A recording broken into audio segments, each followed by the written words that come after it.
Hey everybody, it's PDubs, and it looks like Basic Fun has been making all the headlines this week with the upcoming home arcade products that they've announced coming later this year in 2025.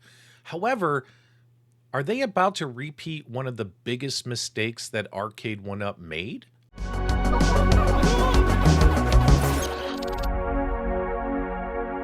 Okay, guys, we are back, and a recent article in the Toybook Magazine revealed that Basic Fun has got a whole bunch of home arcade products coming out by fourth quarter. They're kind of filling in the gaps and taking the ball that Arcade1Up dropped and trying to run with it, bringing home arcade machines, three-quarter scale, and possibly slightly larger, what you might call an XL size, to the home arcade retro gaming community.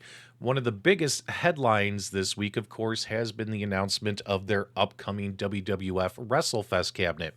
However, one thing that they have made a point in these leaks or reveals, however you want to categorize it, is that, of course, they are making multiple versions of their arcade machines.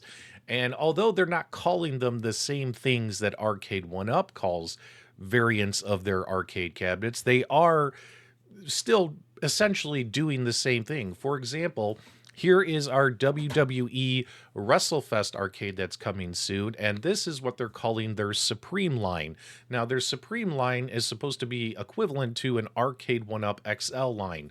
Larger, taller arcade cabinet machines, and as you can see here on, for instance, this Wrestlefest cabinet, some of the differences between the other variant, which I'll show you next, include the fact that this has a 4-player control panel, so you could play 4 players, as well as a coin door, and obviously it appears to be a larger arcade machine with a 19-inch screen, and obviously it's a bit taller than the other versions.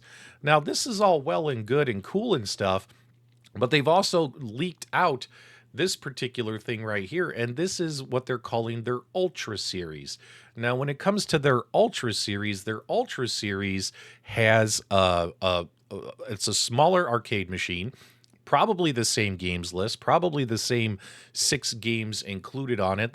We did get confirmation from James Hates Everything last night, and as well as a photo of the box that shows that there's 6 games included. We can't really tell for sure what those 6 games are, but you'll notice that this Ultra Series mimics an Arcade1Up, what you would call an Arcade1Up Deluxe. So, you don't get the coin door. I can't tell for sure if it's a 19-inch or a 17-inch screen, so keep that in mind. And it's only a 2-player machine versus a 4-player machine. Now, this is obviously going to be at a lower price tag than the Supreme. But the concern comes in is, do you guys remember Arcade1Up's big mistake when it came to their Killer Instinct cabinet? Now, I know it's been a couple of years, but I don't know if you guys remember, but when Arcade1Up announced their Arcade1Up Killer Instinct cabinet, they actually did, shortly after the announcement, confirm that they were going to make multiple variants of this arcade machine. A standard size machine, equivalent to what you might call an Arcade1Up Deluxe these days, even though they weren't really using that terminology at the time, as well as they were going to make what they called a Pro version. Now, think of that Pro version like Basic Fun's Supreme machine. Now, when this got announced that they were going to come out with this Arcade1Up Killer Instinct cabinet, but they were also going to be making a Pro version, there were many people who, waited on ordering the standard size Arcade1Up Killer Instinct because they were hoping to see that, hey man, they're coming out with this Pro version, and maybe the Pro version is going to be worth buying, right?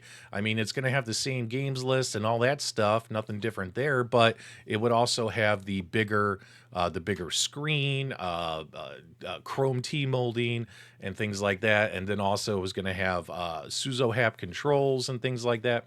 And so think about it.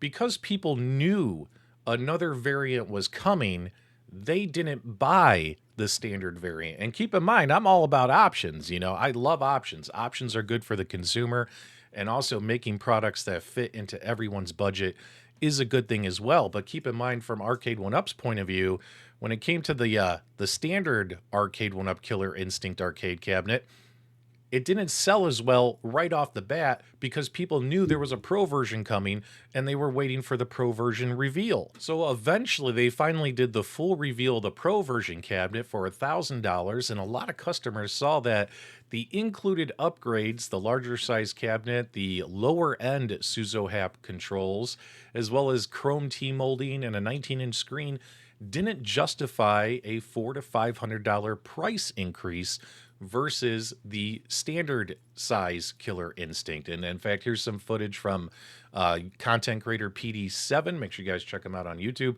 I think he was the last person to pick up the Pro version, right? Now, what's interesting is once the Pro version got announced, and then they also said, hey, we're going to limit this to, I think, 1,000 units or something like that, or 500 units. I can't remember. Remind me in the comments after the video. Well, when this thing got announced and came out, not only did they announce it, but the same week it was announced, they went back and they took the standard edition, and they lowered the price on it. They put it on sale. It was on sale for like $350 or something. So now you're talking like a $700 difference between the standard version and the Pro version. And a lot of people skipped out on the Pro, and that's when they finally went back and picked up the standard version. And of course, the cost and the amount of upgrades included didn't really justify that higher price tag.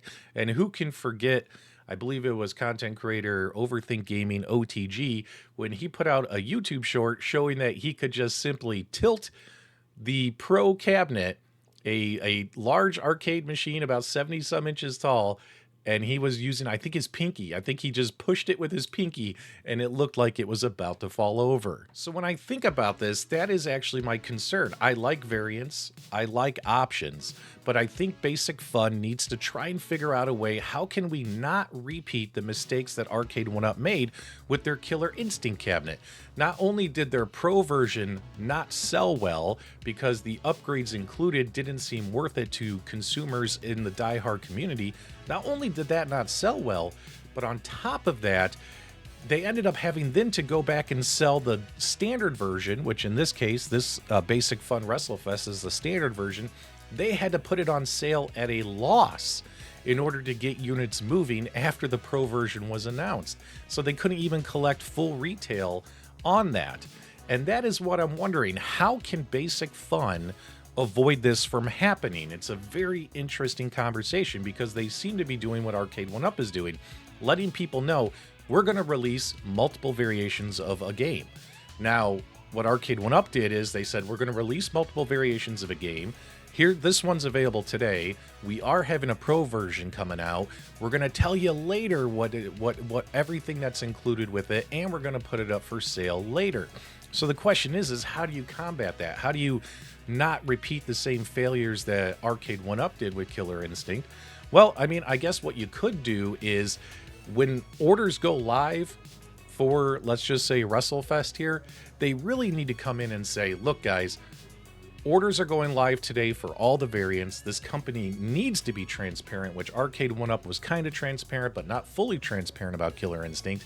And they need to say, hey, we're going to release a desktop or a barcade, whatever you want to call it. We're going to do this deluxe, and we're going to do this supreme, ultra supreme, and that's it. And put them up for pre-order same day, and then let consumers make their choice then.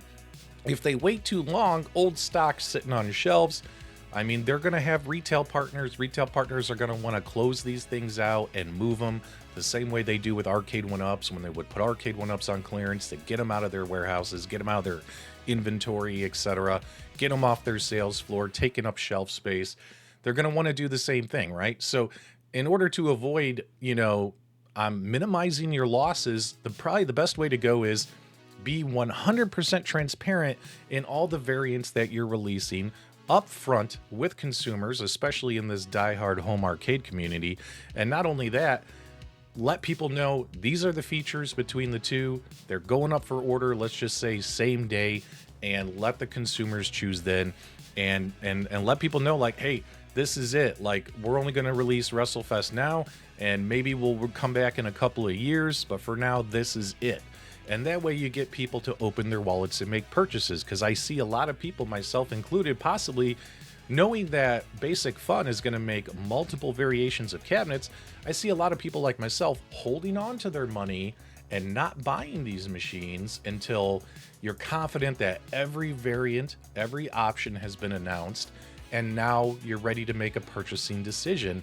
And at that point, who knows? I might be able to get something on sale or on clearance from a retailer when, originally with FOMO and hype and revealing everything all at once, maybe I would have spent full price on launch day or pre-order launch day.